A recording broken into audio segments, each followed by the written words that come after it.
Okay, over the last few weeks, certainly since the last masterclass, we've received a stack of questions on a whole range of issues related to our work here at Mojo Crow. And we thought the best way to honour them would be to answer them, one question at a time. So we created a series called Thank God You Asked That.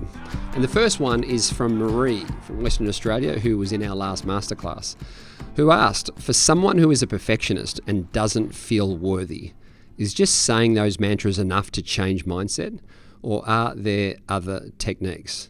Beautiful question. First and foremost, perfectionism is caring what others think and say about you rather than what you think and say about yourself, or trying to fit in to what you think others expect of you rather than focusing only on what you expect of yourself and knowing you don't have to fit in because you already belong to yourself and you belong to the world. Perfectionism isn't real. It doesn't exist. It's bullshit. Don't get me wrong. You can be in search of excellence. You can be in search of self-improvement. You can achieve those things, but you can't achieve perfection. But you're right, Marie. You also can't just say, I am worthy or I am enough. You have to believe it, because the only difference between those who have wholehearted and fulfilled lives and those who don't is those who do believe they're worthy of it. Yeah, they believe they're enough. So how do we believe? Well, the first one is just through acceptance, self-acceptance, accepting who we are, accepting our imperfections, celebrating our imperfections, the light and the shade. Another way to believe is through learned experiences and positive memories that unlock these positive affirmations and enable them to take shape. One way to do this is to reclaim our earliest, happiest memory. Or you can focus on a photograph of one of your early happy memories.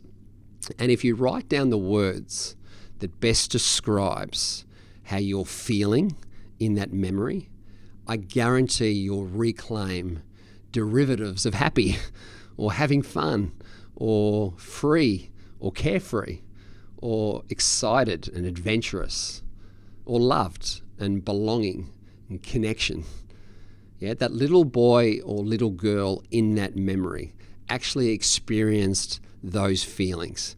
It actually happened. You didn't have to fit in to anyone else's expectations. You already belonged to yourself in that memory. And you can reclaim other memories when you are absolutely at your best.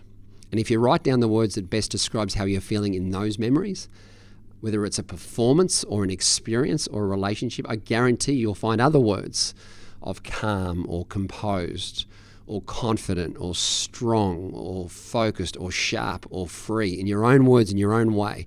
When you reclaim the words that best describes the best version of you, you become that memory. Yeah. These are just some of the techniques and exercises that we'll be rolling out in our digital platform in 2021. Other techniques include writing a letter to yourself from your inner fan. Yeah, not your inner critic this time, from your inner fan. It can only take 5 minutes, but it's an incredibly powerful exercise. Another technique is to peel back the onion layer of our lives and find our intrinsic self-worth. That's when we start to identify what our values are, what our life purpose is, what we stand for, what we're passionate about, what lights us up as individuals. This is all part of the process of owning our story and realizing that we don't have to do or achieve anything in order to be someone. Yeah, because we'll never find self-worth externally. We can only find that internally. Yeah. And lastly, one of the most powerful techniques is reframing, where we go back and identify those times in our life when we told ourselves we weren't good enough or smart enough or loved enough. And we detach our self-worth from that experience. Yeah, that still happened, but I am already worthy. I'm already enough. And we detach our self-worth from these experiences of our lives. And we find more positive, affirmation-based reframing.